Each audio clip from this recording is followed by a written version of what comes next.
Hello विद्यार्थियों, मैं सुमित मंगल उड़ान एकेडमी इंदुपुरी भोपाल से। और आज हम जिस टॉपिक पे बात करने वाले हैं वो भारत में आई एक ऐसी प्राकृतिक आपदा है जिसने कि उत्तराखंड के उत्तरकाशी जिले के धराली गांव को सिर्फ 34 सेकंड में ही भारत के नक्शे से गायब कर दिया। आखिर ऐसी कौन सी प्राकृतिक आपदा आई जिसमें कि कई लोगों को लापता कर दिया, कईयों की जानें इसमें चली गई, और इस तरीके से प्रकृति ने अपना ऐसा कौन सा रूप दिखाया जिसकी वजह से ये गांव अब हमारे लिए एक यादगार बनकर रह गया है। आखिर उत्तरकाशी जिले में ऐसा क्या हुआ, धराली गांव में क्या हुआ, आज इसी पर हम लोग चर्चा करने वाले हैं।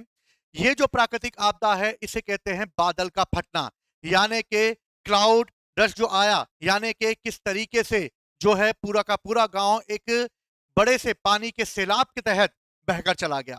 तो इसी पर आज हम चर्चा करेंगे कि आखिर क्या हुआ, क्यों बादल फटते हैं और बादल फटने का क्या क्या कारण है। तो आइए उड़ान एकेडमी के साथ, और जिसका कोटेशन ही है प्रयास हमारा सफलता आपकी। आप हमारे उड़ान शिक्षा ऐप को भी डाउनलोड कर सकते हैं जिससे कि आपको कई कॉम्पिटिटिव एग्जामों की प्रिपरेशन किस तरीके से करनी है इसकी जानकारी भी आपको मिल सकती है।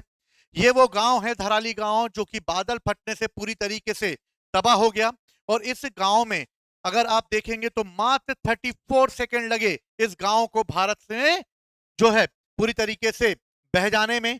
आखिर ये जो पानी का सैलाब आया, आखिर इतना सैलाब यानी कि करीबन 300 करोड़ लीटर पानी है ये, और 300 करोड़ लीटर पानी जो है इस पूरे गांव को तबाह करके ले गया। आखिर ऐसा क्या हुआ, ऐसा बादल क्यों फटे और बादल फटने के पीछे रीजन क्या है, आज हम इसी की चर्चा करने वाले हैं।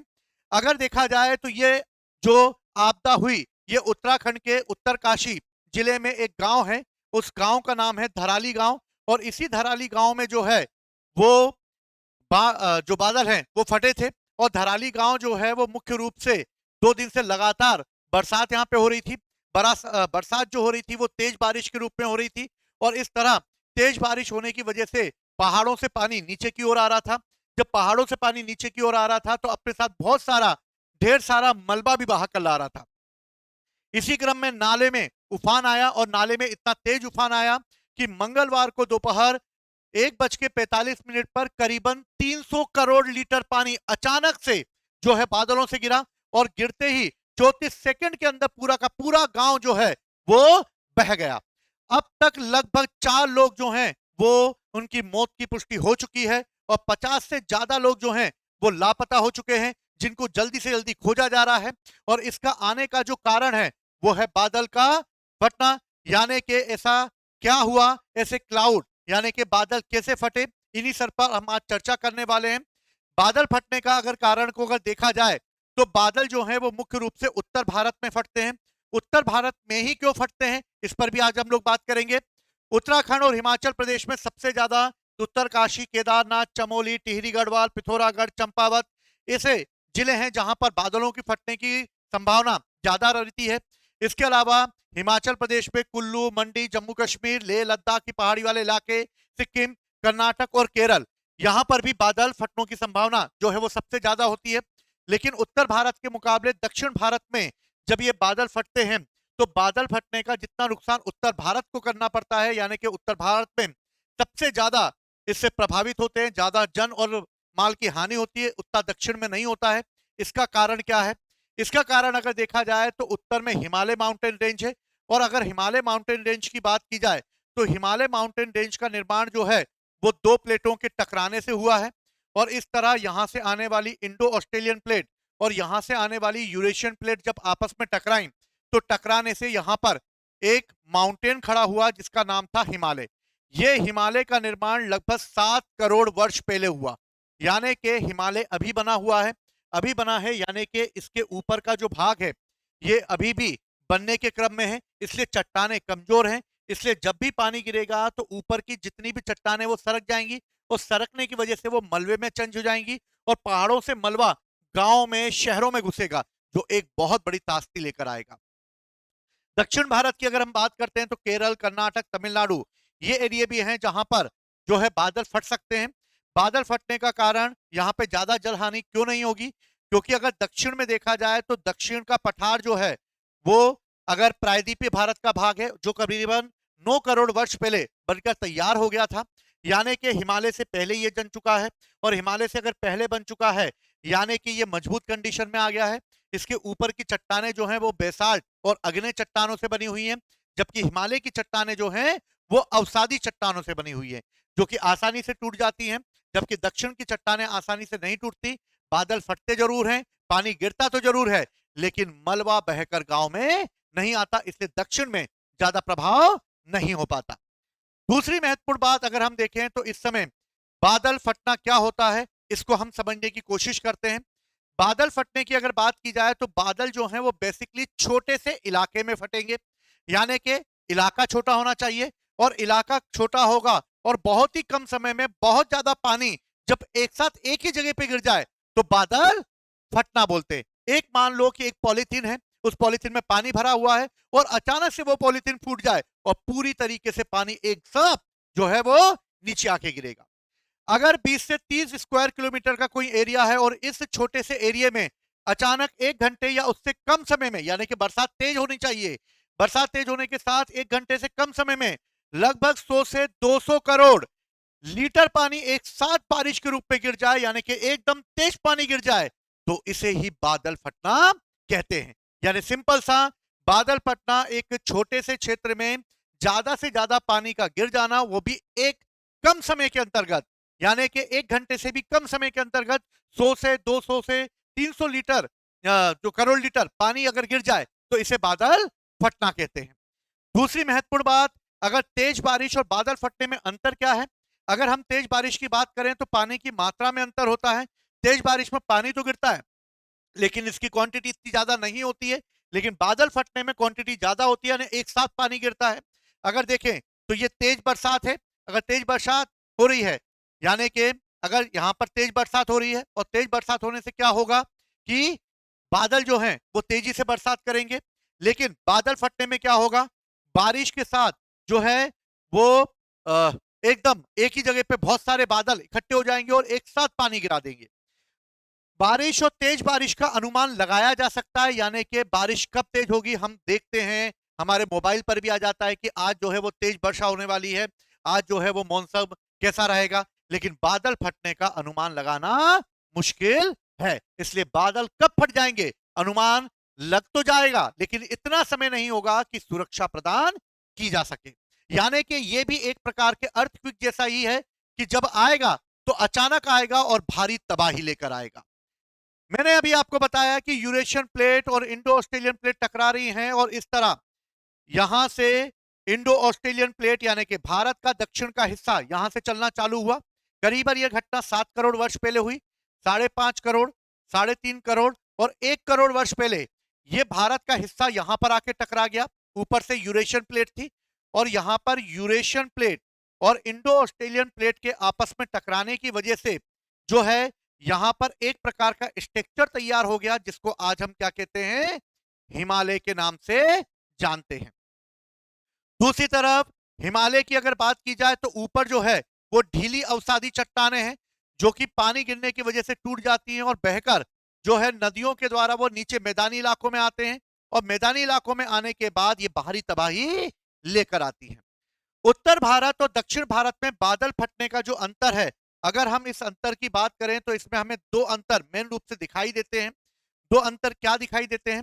पहला अंतर हमें यह दिखाई देता है कि उत्तर भारत में जो हिमालय है यह हिमालय अभी नया है, जबकि दक्षिण भारत की बात करें तो दक्षिण का पठार जो है वो पुराना हो चुका है, यानी 9 करोड़ वर्ष पुराना है, यह 7 करोड़ वर्ष पुराना है, यानी कि 1 करोड़ वर्ष पहले हिमालय बना होगा।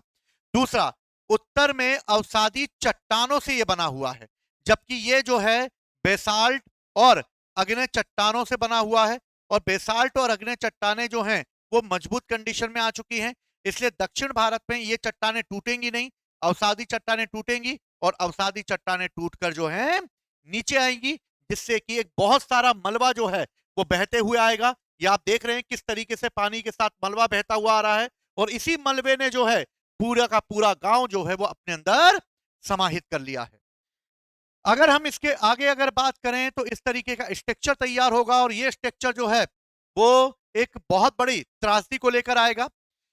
बादल फटते क्यों हैं, इस पर भी आज हम लोग चर्चा करते हैं। बादल फटने का जो कारण है वो ये है कि जब हवाएं समुद्र के ऊपर से चलती हैं, तो हवाएं समुद्र के ऊपर चलने पर समुद्र से पानी एब्जॉर्ब कर लेती हैं, और एब्जॉर्ब करने के बाद धीरे धीरे वो जो है बादलों का निर्माण करती हैं।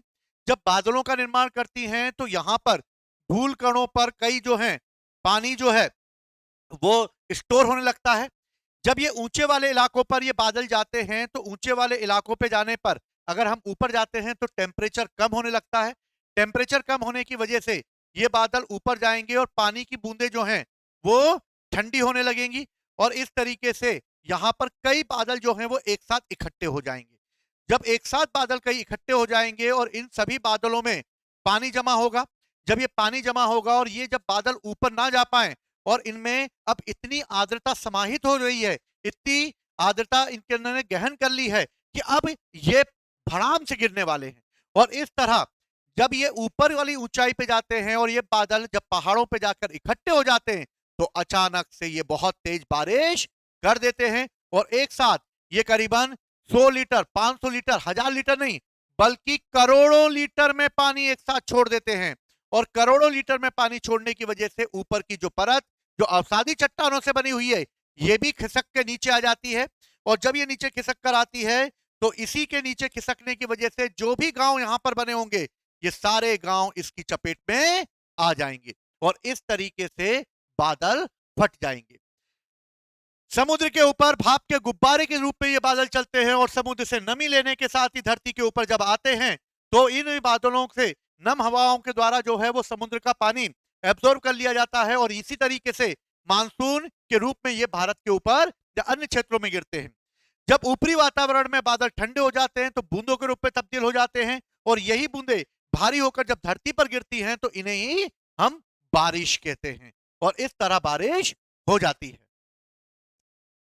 बादल अक्सर ऊंचे इलाकों में इसलिए होते हैं क्योंकि मानसूनी हवाएं बादल जब हिमालय से टकराती हैं, तो धीरे धीरे भारी मात्रा में जमा होने लगती हैं, और जब ये भारी मात्रा में जमा होने लगती हैं, तो ऐसा समय आता है कि किसी इलाके के ऊपर ये भारी मात्रा में मंडराने लगते हैं, और मंडराने के बाद ये अचानक से जो है वो एक ही जगह पे तेजी से पानी गिरा देते हैं, और इस तरीके से एक थैली फट जाती है। इस तरह अगर हम इसको अनुमान लगा सकते हैं कि एक थैली फट गई जिसमें से करोड़ों लीटर पानी जो है वो एक साथ एक ही जगह पे गिर गया। ज्यादा तबाही क्यों होती है? क्योंकि पानी के साथ भारी मात्रा में पहाड़ों का मलबा ऊंचे इलाकों से नीचे आता है, जो अपने साथ पूरा का पूरा जो है मिट्टी और गाद कंकड़ लेकर आता है, इसलिए तबाही होती है। अंग्रेजी में से लैंड स्लाइडर या फिर भूस्खलन कहते हैं। हिमालय के पहाड़ नए हैं, कमजोर हैं, इसलिए टूट जाते हैं, इसलिए नुकसान ज्यादा होता है। जंगलों की कटाई होती है जिससे पहाड़ कमजोर हो जाते हैं उत्तर में, और इसकी वजह से भी जो है त्रासदी होती है। क्लाइमेट चेंज हो रहा है कि बीते 4 सालों में दुनिया का औसत तापमान करीबन 1.5 डिग्री सेंटीग्रेड के हिसाब से बढ़ रहा है, जो कि इस तरीके से बादल फटने को एक प्राकृतिक आपदा के रूप में आ रहा है। इसके अलावा जो प्लेटें हैं, जो कि इंडो ऑस्ट्रेलियन प्लेट और यूरेशियन प्लेट हैं, ये प्लेटें भी जो हैं आपस में टकरा रही हैं, और इनके टकराने की गति जो है वो हर साल जो है वो 4 से 5 जो है सेंटीमीटर, यानी करीबन 5 से 6 सेंटीमीटर सालाना गति के साथ समुद्र के ऊपर उठ रही हैं। और इस तरह प्लेटों के आपस में सरकने की वजह से भी यहाँ का कंडीशन खराब हो रही है, हिमालय कमजोर हो रहा है, और कमजोर होने की वजह से हिमालय अभी भी ऊपर उठ रहा है, जिसकी वजह से बरसात बरसात ना होते हुए एक त्रासदी का रूप धारण कर लेती है। और इस तरीके से उत्तरकाशी के इस धराली गांव में आए हुए इस बादल फटना, यानी कि इस तरीके से जो बादल फटा, उसने एक बहुत बड़ी त्रासदी लेकर आई है। भारत सरकार पूरा प्रयास कर रही है कि इस त्रासदी में फंसे हुए लोगों को जल्द से जल्द निकाला जाए, सुरक्षित स्थानों पर पहुंचाया जाए, और भारत सरकार इसमें कोई भी कमी नहीं छोड़ेगी। ठीक है, तो ये उड़ान एकेडमी हमारे वनडे एग्जाम और एमपीपीएससी की जो भी तैयारी कर रहे हैं, उन सभी के लिए एक स्वर्णिम मौका है। आप हमारी टीम के साथ परिचय ले सकते हैं, हमारी टीम के साथ मिलकर तैयारी कर सकते हैं, जो आपके उज्जवल भविष्य की कामना करता है। आप चाहें तो हमारे ऑफलाइन सेंटर पर भी आके क्लासेस ज्वाइन कर सकते हैं, और इसी के साथ अपना अपनी तैयारी और बेहतर बना सकते हैं। ऐसे ही मुद्दों पर चर्चा मैं करता रहूंगा, जो करंट के मुद्दे हैं, जो एग्जाम के पॉइंट ऑफ व्यू से इंपॉर्टेंट है। आशा करता हूं कि आप लोगों को समझ में आया होगा। कि बादल फटना क्या होता है और कैसी प्राकृतिक आपदा ये आई। जय हिंद, जय भारत।